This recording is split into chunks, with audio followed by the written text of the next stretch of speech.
But yesterday we spoke, and what we're learning here, this is a speech given by the Lubavitcher Rebbe in 1989. And it's talking about Yud Beit Tammuz. And Yud Beit Tammuz was the holiday that the previous Lubavitcher Rebbe was released totally from communist imprisonment. A few days earlier, he had been released from prison, the actual prison, and he was sent to exile in a place called Kostroma or Kostromar. And 9 days after he was released from prison, they told him he was released totally. He could. Okay, the miracle of this is not just that the previous Rebbe was released and that he defeated personally, he escaped from communism. It was much more than that. We're saying that a Jew defeated communism. And he defeated communism only because he was a Jew. And he demonstrated total self-sacrifice and total, how do you say, ultimate courage and defiance, which is only found in the Jewish soul. And you can just imagine, just imagine that, let's say in America, they decided that they were going to close down Chabad. The American government decided they're going to close down Chabad. God forbid, should never be such a thing. And they sent policemen and they sent FBI and CIA. And I mean, a thing like that is nowadays it's feasible. And they sent the army and the Navy and this, and they closed down everything. And anyone that was Chabad, as they arrested him, and they did this, and that would be terrible. We wouldn't have any chance. But on the other hand, Chabad is a big movement, and we have, lawyers, and we could appeal to other countries, and we could this. So that, right? But still, our chances would be very small of surviving. Here, we have a story, not all of Chabad. One person stood against the whole entire communist regime. The whole entire communist regime. That the communist regime, I mean, as bad as you want to say America is, and as terrible things as they've done, it reaches nowhere near what Stalin did. I mean, he killed like 50 million people, of his own people. And most of them just in order to secure his, megalomania. But it was all done in the name of communism, and communism truly justified it. It truly justified it. And one man, not the whole movement, with no lawyers and one man stood against the whole entire government. One man. And they could have killed him at any time they wanted to. And he defied them totally. He did not, how do you say, participate in any, that's not the proper word. He didn't give in at all. There's a better word for it. Okay, so the Rebbe says that's the whole idea of what Moshiach is. The whole idea of what Moshiach is that it's going to reveal, Moshiach is going to reveal this power of defiance and positivity in the face of evil in the whole entire world. The whole entire world. And it's beginning now. I mean, maybe we can say that that's what's happening in America, that what's happening now in the government is like totally evil. And the people that are standing up against it have to demonstrate, there's serious repercussions. And the people that stand up, they have to demonstrate ultimate defiance. And just thinking only about something good, they have to have something good. I mean, why are the things that they're doing, these, all this decadence that's going on, why? Who says it's bad? So they have to have some idea of what is good. And that's so the same thing the previous Rebbe wanted that this should be in the whole world. That's Moshiach. That the whole entire world should be devoted to good. And who says what good is? In the end, what says good is what's written in the Torah. There is no other book that really defines that what's going on in America, this whole woke movement, is bad. Who says it's bad? Right? All the ideas that say it's bad is only comes from the Torah. Only comes from the Torah. And there's also from human, sensitivities. It says that when God created the world, humans already knew about the 7 Noah commandments. It was part of the fiber of their being. right? In the generation of the flood, they knew that they were doing bad. That's why God wiped them all out. They knew they were going to. But when God gave the Torah, he put it officially into the Torah, officially into the world. And that's what Moshiach is going to do, that the whole world will feel that there is absolute good and absolute bad, and everyone will want to do absolute good. And when you do what's absolute good, it connects you to even a higher level of good, and higher and higher. So that was all represented by the previous Rebbe getting out of communist Russia. Communist Russia was, simple language, the angel of death. Communism in general is the angel of death. Millions and millions of people killed in the name of communism, officially killed. America killed all these people, but at least they try to conceal it. They put it on some other reason. Communism killed people in the name of communism, to keep communism going, right? Okay. We can add on in this, Geula, and the previous Rebbe stood against this, single-handedly stood against this, and he defeated it. It's a sign that evil can and will be defeated. We can also add in this, that the whole idea of the Geula, the future redemption, beginning with the redemption of Yud Beis Tammuz. Remember we learned yesterday also that it falls on Shabbat. That's a big miracle in itself, and it falls on Parshas Balak that he talks about Moshiach. This is not only relevant to the Jewish people on their own, the whole entire world. We're talking about, in fact, affecting the whole entire world, that the whole entire world becomes improved. Shall olam kula, that the whole world becomes geula, becomes what do we call redemption? That the potential, it's like the splitting of the sea.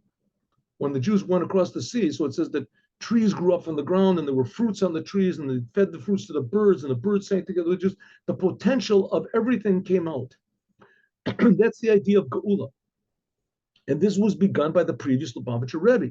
But Yuvan, we can understand this by explaining what it says in the Gemara in Shabbat, that since it's connected to Shabbat, this is the Shabbat. So let's understand something about what it says in the Talmud in Shabbat. What does it say over there in the Talmud in Shabbat? It says, the speech, of course, was given by the Lubavitcher Rebbe on Shabbat. Let's make this a little bit bigger here. What does it say over there?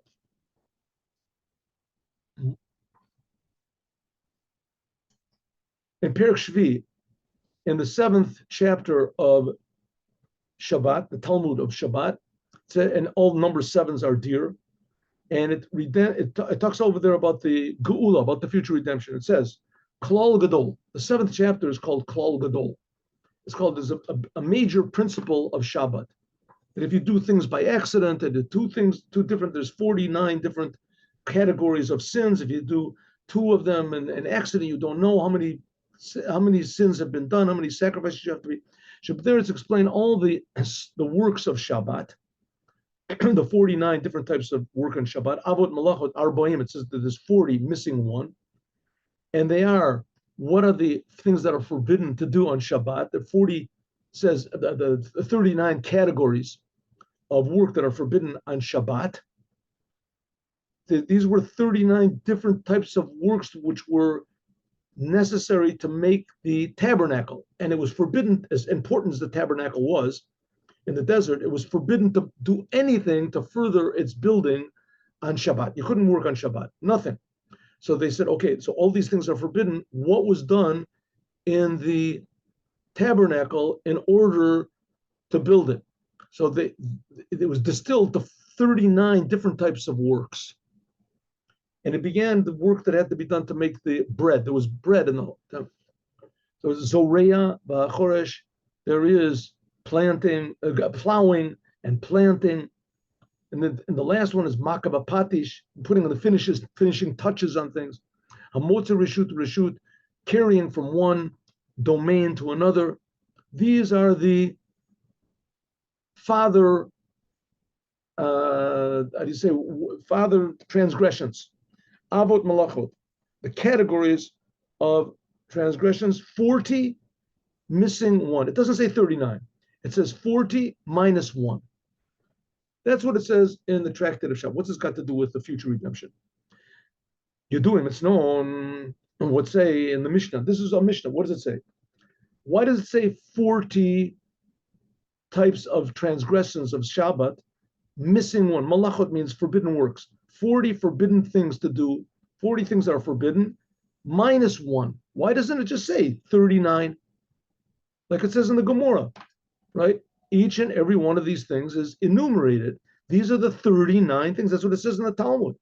39. Why in the Mishnah, which that's the general statement, and then the Gemara explains the general statement. So the Mishnah says, how many forbidden things, categories of work are there on Shabbat? 40 minus one. What type of a language is that, 40 minus one? And especially because in the Torah, they try to be as concise and as economical with words as possible. Here it says 49 minus one, right? Just say 39. Why? There must be a reason. Okay, number. Also, the number. Why does it say, it says azorea, b'achoresh, and it says planting, plowing. Why doesn't it say in the way the things are done? First of all, you plow and then you plant. The order that's brought is, what are the 39 forbidden works? Planting, plowing. Hey, planting comes after plowing. It should. Why does planting come first? Number 3. Similarly, regarding to all the works of Shabbat, why does it finish of the last of the 39 is carrying, going from one domain to another? You have to define what is a domain. There's a private domain, a public domain, to go from one to the other. But loba malachas makabapatis, the last one should be finishing touch. If you make, let's say, a vessel, and on Shabbat it's not finished, it doesn't look right. It's not that. So you just take a little hammer or something like that, or you even with your hand, you get a hit, and that finishes it off. That's a sin. You did a sin on Shabbat. That should be the last one. Why didn't you put that one? Finishing touch. That should be the last one. Why does it end up the last one is carrying? Okay, the main point of what we want to say is in our service of God, and that's what's really important. What is the point? Of course, it is a law. Yes, the law, and that's our service of God, to do what it says in the laws. But is there something a little bit different, deeper, more personal? Yes, there is. And here's what it is. Ready? Hatam, the reason that we for number 40, this corresponds to malacha, work, and that is done in the Torah. Like it says in the Torah, 40 times in Shabbat, it says the word malacha. Shabbat, you shouldn't do any work. It says that 40 times. Therefore, the number is 40, because it wants to remind you that the whole idea that there's things that are forbidden to do on Shabbat is because the Torah says so. But Judaism is really very complicated. It's as complicated as the human body. And it's also dynamic. It's also always changing, but it's changing like the human body is always changing, but it's changing according to certain principles. We can't say that people grow all the time and that the blood is always flowing and that things change. So therefore you can put a person's head where his leg is. You can't do that. But nevertheless, the fact of the matter is the Torah is like a human body. It's very, very complicated and it's very alive. It's very alive and it's very exact. It's very exact. You can't just, say, well, I want a little more space, so let's just rip open my stomach. Just make a slit over here and now I'm free. That's death. That's the opposite of life. The Torah is very, very exact. It's very, very defined. But on the other hand, because it's defined, it's alive. So it says in the Torah, so therefore the laws of Shabbat are very, very complicated. They're very complicated, but they're very alive. And it says in the Torah 40 times, do not do work on Shabbat. It says malachot. That's what it says 40 times. If so, why aren't 40 things forbidden? Why only 39?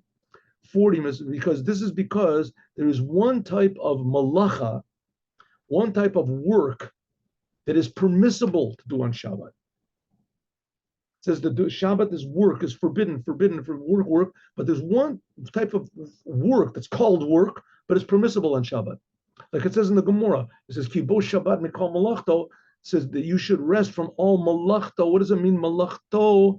Malechet olamo, the service of the world of Shabbat. Of a lo Shabbat mimalechet tatzadikim. Says you have to rest from the work in the world, but there is one type of work that's okay, and that's the work of the tzaddikim. Namely, what? Working at serving God. Malechet shamayim. Learning Torah, prayer, serving the Creator. Even when you eat your meal, when you're talking to people, everything you do on Shabbat, avodatam shel Yisrael, that's the service of the Jewish people. The Jewish people are called one. That's one type of work. The Jewish people are called one. Achati yanatai, like it says in the Song of Songs, Shir Hashirim, that one is my dove, the Jewish people. This is 45. 1 second. Yeah, Shir Hashirim. That's the one work which is permissible on Shabbat, is that's the work of serving the Creator of the universe, working. That's called avodah. That's what we just finished learning in Likkutei Torah, right? Avodah means to change yourself, change the world. Mainly the service of the Jewish people in Torah and in prayer. Va'ad until shlemut va'avodah mitzad achad, till you reach to this level of God's oneness of the, and also the oneness of the soul, and even higher than this, the soul Yisrael and the Kodesh Baruch Hu Kol Echad, and to unite the Jewish people with the Creator, and the Creator with the Jewish people, like it was in the Holy Temple. Okay, that's the whole idea of Shabbat. Now you have to remember the Rebbe is talking now on Shabbat, and he's saying that's one of the great things of this year, that Yud Beit Tammuz, and that's by us the same thing. Yud Beit Tammuz falls on Shabbat. What's the explanation? Lamed Tet Malachot, these 49 different types of forbidden things that are forbidden to do on Shabbat, this includes all of the work of man in the world. All mundane work is forbidden. By means of the service of the Jewish people in these 39 different types of work in the 6 days of the week, in a way that Kol Masecha Yushem Shemayim, and the whole rest of the week you do these things that on Shabbat are forbidden. But when you do them with the attitude of Shabbat. In fact, that's the whole purpose of Shabbat, that we know that there is such a thing as having a proper attitude. On Shabbat, we devote ourselves to realize that the world is not the boss. The world is just a creation. Every detail of the world is tremendously, tremendously important to God.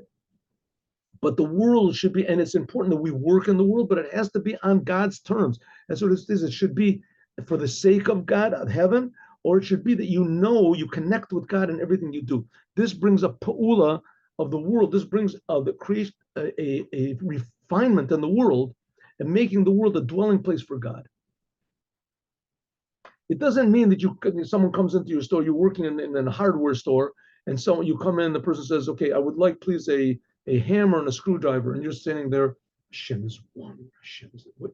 Oh, so hammer and screwdriver, okay, what would you like? You would like from this company, from that company, what type of, come, let me show you the hammers and the screwdrivers, there's an event. You do the work that you have to, because the world is very important to God. Every detail of the world and how we work in the world, but it has to be on God's terms. That's what it means. God wants us to build. He wants us to have hammers. He wants us to have nails. He wants us to have all these things, but he wants us to do it because it's part of his creation. The world is God's world. It's not our world. Therefore, when we work in the world, we have to work in the world knowing that it's God's world, and we're also God's creations. That's the Odin Dechot. Everything that's done in the world should be like the 42 things that are forbidden on Shabbat. These 39 types should be done, that you're drawing down, they should be done down, in the 39 works of the Mishkan, of the tabernacle. When did they, build do these 39 works when they were building the tabernacle. That's how we learned. That's how I started off the class. These 39 forbidden things were all things that were used in order to make the tabernacle. So when they were used, and when we use them in the course of the week, it should be like we're building the tabernacle. That from then we learn this whole idea of the 39. Namely, that from the physical things that we use in this world, we make a temple, a holy temple for God. Where this? Oh, here we go.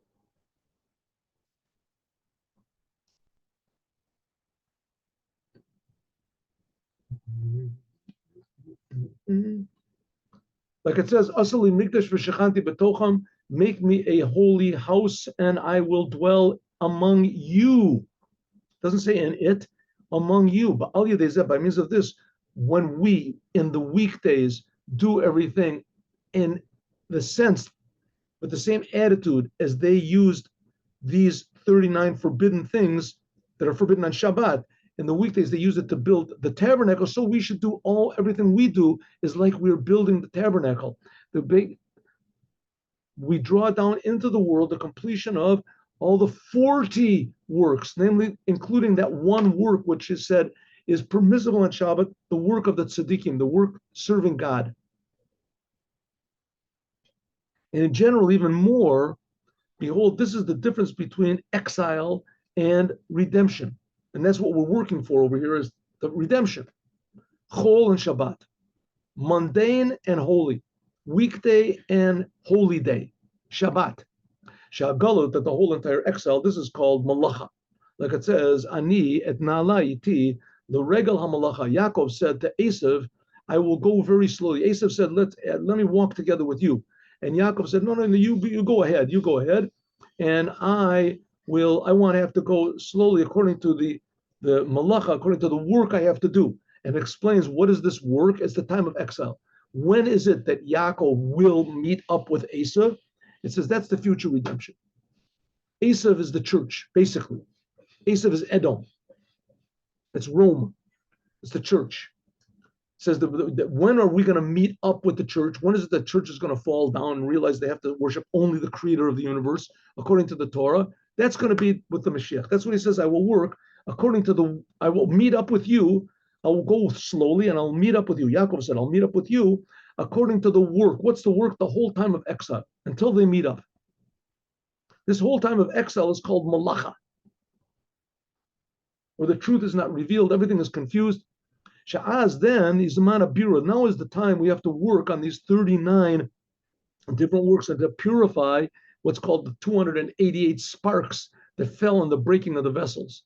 Okay, suffice it to say, we talked about this before. It means all of the bad things that are in the world, God purposely wanted them to be here, and he wanted bad things to be in a way that it seems they have no connection to God. That's why it said they came from this thing called the breaking of the vessels.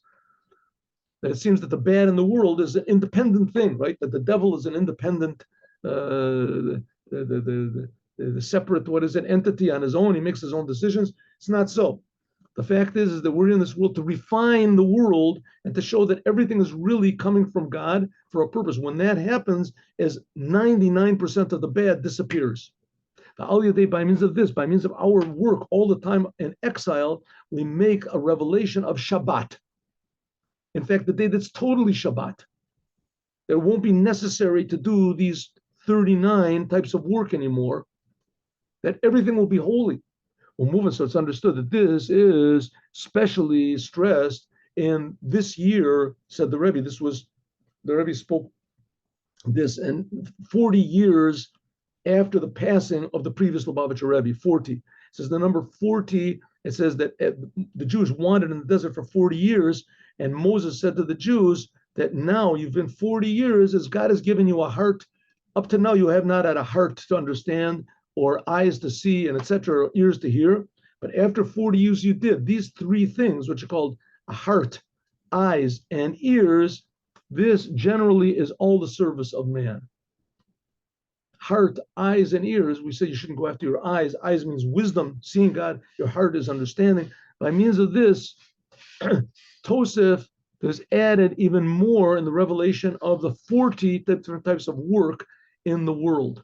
So that's the idea of when Yud Beit Tammuz, which is the idea of the freedom of the and not just the freedom of the previous Lubavitcher Rebbe, but the defeat of communism, the beginning of the defeat of evil in the world, the beginning of the defeat of evil in the world, when it falls on Shabbat, which Shabbat also shows the transformation of bad in the world to good, and especially when it comes in the chapter of Bilam, when Bilam was an evil person to transform to be good, as when this all works together, we start to feel maybe there really is going to be a redemption. Maybe the world is really going to change.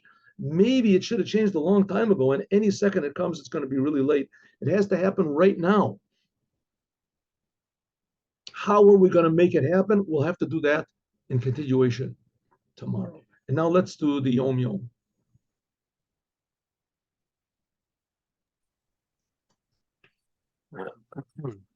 Stop share. Stop twist.